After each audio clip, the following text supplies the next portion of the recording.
Mellow greetings, everybody. My name is James. I am from the internet, and today we are going to be talking about the Star-Spangled Banner.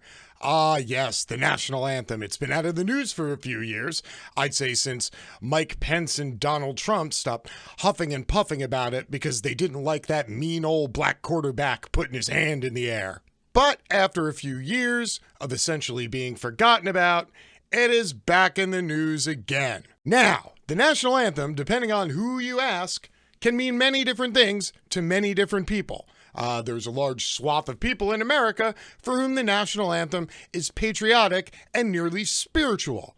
For other people, the public singing of the national anthem is nothing more than virtue signaling and performative theater. But either way, the only time we ever seem to really discuss the national anthem is when people are angry about it being played or not being played at some place that they feel is or is not appropriate. So, I want to take a look at the most recent dust-up about Ye Olde Magical Song, and then explain to you how it got to be in the public limelight in the first place so that it could be argued ad nauseum. Here we go. Mark Cuban says he told the Dallas Mavericks to stop playing the national anthem.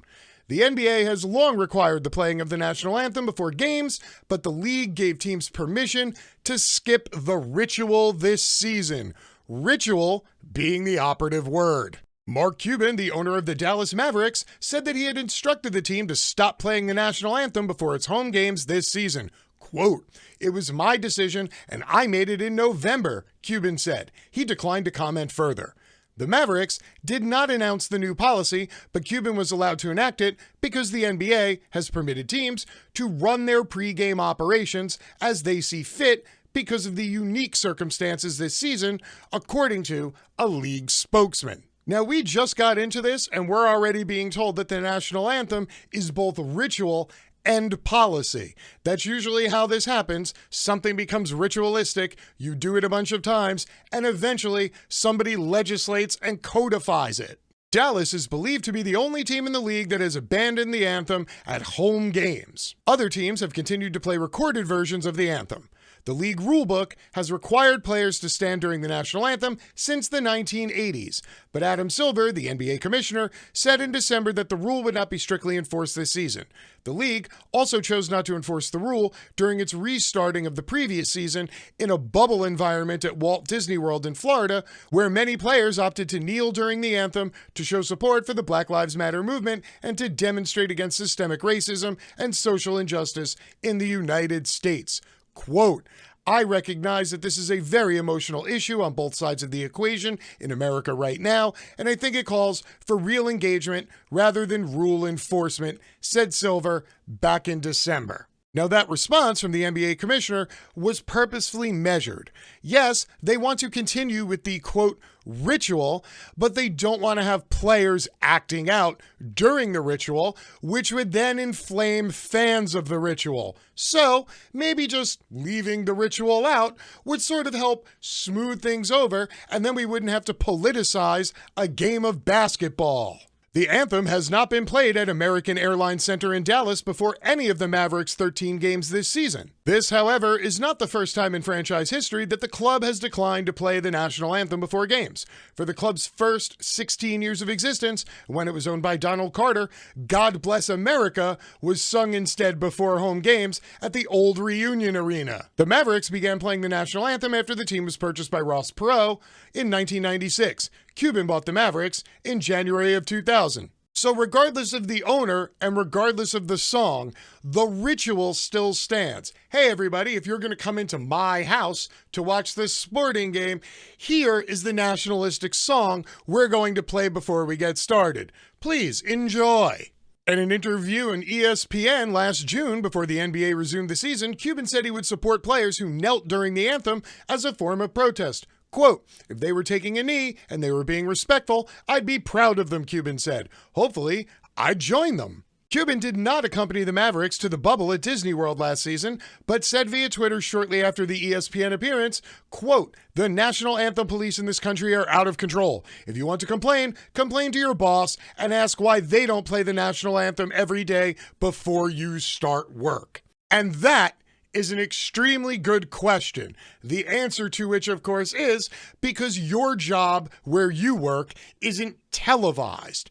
Ergo, the playing of the song is meant as a fixture of hyper-nationalism to be broadcast throughout the country as many times as possible. Yes, this is all part of indoctrination. And if you think that indoctrination is some kind of weird scam that lefty liberal elitists like to break out to describe things, I'm going to ask you two very important questions.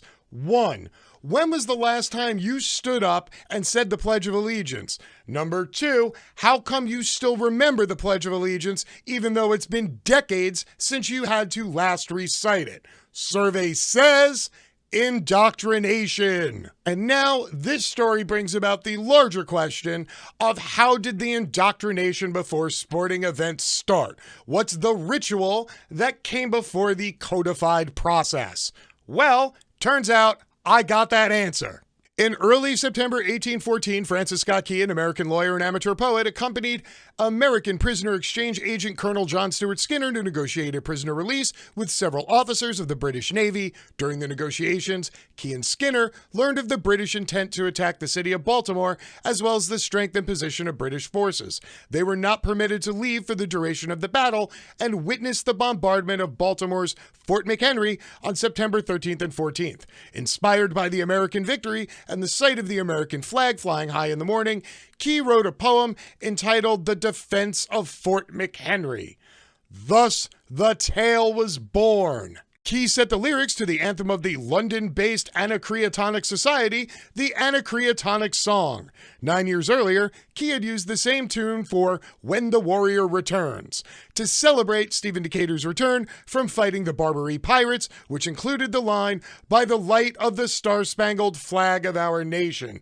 Yes, quick historical interjection here for those of you who think the magical song was about the patriotism of the Revolutionary War. Yeah, you were about 50 years too early on that song. Also, Francis Scott Key owned slaves and then wrote a poem and put it to some English music track that already existed, and now you all worship it as your magical national American song. Well played, Patriots. The poem was taken to a printer who made broadside copies of it, and a few days later, the Baltimore Patriot and the Baltimore American printed the poem with the note, "Tune Anacreon in Heaven." Later, Carr's Music Store in Baltimore published the words and music together as the Star-Spangled Banner. Yes, that's right. The title of the magic song was chosen by some random dude in a music store. The song gained popularity over the course of the 19th century and was often played at public events like parades and Independence Day celebrations, and on occasion, sporting events. In 1889, the Secretary of the Navy ordered it the official tune to be played during the raising of the flag. In 1916, President Woodrow Wilson ordered that it be played at all military ceremonies and, quote, other appropriate occasions, making it something of an unofficial national anthem. Ah, you see, now the ritual starts to become codified. After America's entrance into World War I, Major League Baseball games often featured patriotic rituals, such as players marching in formation during pregame military drills and bands playing patriotic songs. During the seventh inning stretch of Game 1 of the 1918 World Series, the band erupted into the Star-Spangled Banner. The Cubs and Red Sox players faced the center field flagpole and stood at attention. The crowd, already on their feet, began to sing along and applauded at the end of the song. Thus, the ritual gains mass nationalistic acceptance. Given the positive reaction, the band played the song during the next two games, and when the series moved to Boston, the Red Sox owners brought in a band and had the song played before the start of each remaining contest. After the war, and after the song was made the national anthem in 1931, the song continued to be played at baseball games, but only on special occasions, like opening day, national holidays, and World Series games. But during World War II, baseball games again became venues for large-scale displays of patriotism, and technological advantages in public address systems allowed the songs to be played without a band.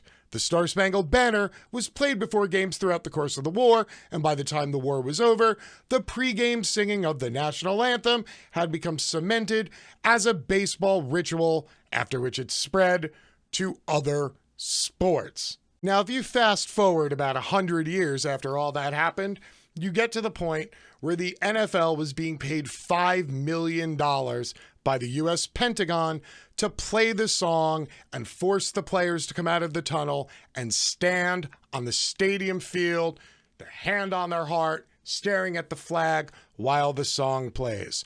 Why? Because the government spends the first bit of your life fully indoctrinating you and forcing you to say the Pledge of Allegiance every single day in your elementary classroom.